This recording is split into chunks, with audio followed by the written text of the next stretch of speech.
Chanel, thank you. And Sha'Carri Richardson joins us now. Good morning, Sha'Carri. I just want to ask a simple question first. How are you doing? I'm blessed to be alive. That's about it. This is not easy. This is a hard moment that you're in right now. And I thank you for being on. And I know you wanted to tell your story. So tell me, what happened? What led up to this positive test? Just honestly, I want to take responsibility for my actions. I know what I did. I know what I'm supposed to do. I'm allowed not to do, and I still made that decision. But not making an excuse or looking for any empathy in my case, but just, however, being in that position of my life, finding out something like that, something that I would say is probably one of the biggest things that have impacted me positively and negatively in my life when it comes to dealing with the relationship I have with my mother. So that definitely was a very heavy topic on me, and people don't understand what it's like to have to,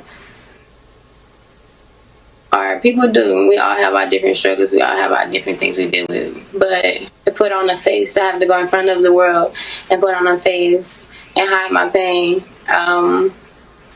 who are you, or who am I to tell you how to cope when you're dealing with a pain, or you're dealing with a struggle that you've never experienced before, or that you've never thought you would have to deal with. Like, who am I to tell you how to cope? Who am I to tell you that you're wrong for hurting?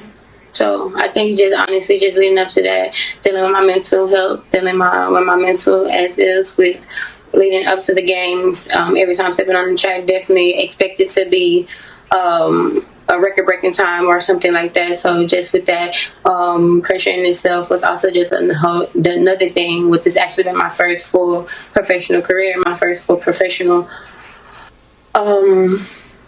circuit this year due to the pandemic. So just considering all of that put together, long time my agent, my sponsor, my sponsorship, my family, knowing me dealing with all of this stuff. So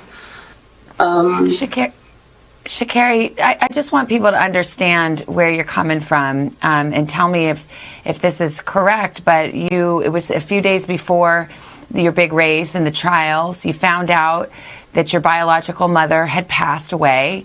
You found out when a reporter told you, and it was after that you ingested some kind of marijuana. I should mention, you were in Oregon. It's legal in Oregon. You didn't violate any law, but it was against the rules of your sport, and as you said, you knew that. But is that what happened? Is that how this unfolded? Honestly, yes, that is the story. I had an interview scheduled with my agent. I knew I was having an interview. I knew going into the interview, I was just thinking it would be a normal interview, and then on the interview to hear that information come from a complete stranger was definitely triggering, was definitely nerve shocking, because it's just like, how are you to tell me that? It's like, and no offense against him at all. He's just doing his job, but definitely that sent me in a state of mind, in a state of emotional panic, if anything. And still knowing that even though I'm here, I still have to go out and put on a performance for my dream, go out there and still compete to do what it is. So yes, definitely triggered, and from there just blinded by emotions, blinded by sadness, blinded by just hiding hurt, honestly, for the fact that I know that I can't hide myself. So at least in some type of way, I was just trying to hide my pain.